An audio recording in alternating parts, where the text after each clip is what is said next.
मलाई त्यो दर्गाको रानी होइन, तिमी यो गाउँको छोरा भएर बस्ने वचन देऊ। प्रेमगीत 3ले दोस्रो शनिबार पनि बक्स अफिसमा उत्साहजनक कमाई गरेको छ। दशैं बिदाको फेस्टिभ मुडको फाइदा पनि फिल्मले उठायो।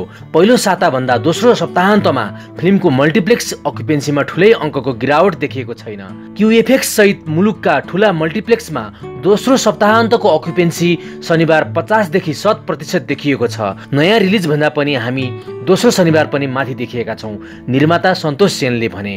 फिल्मले आइतबारदेखि तुलनात्मक रूपमा नयाँ रिलिज भन्दा राम्रो सोच प्राप्त गरेको छ। आइतबार क्युएफएक्समा बाबरी सोच भन्दा प्रेमगीत 3लाई बढी सोच दिइएको छ। दशैं बिदाको अवधिभर प्रेमगीत 3लाई फाइदा के हुन सक्छ भने मोफसलमा फिल्मको कमाई बढ्न सक्छ, किनभने दशैं तिहार जस्ता ठूला पर्वमा काठमाडौँ भन्दा मोफसलमा नेपाली फिल्मको कमाई उच्च हुने बक्स अफिस इतिहास छ। खास गरी बुटोलदेखि नेपालगञ्जसम्मको बेल्टमा प्रेमगीत 3को क्रेज उच्च देखिएको छ।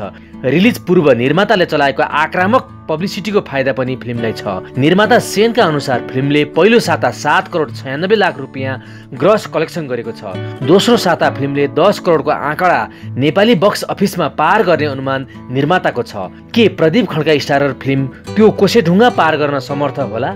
चासोको विषय हो।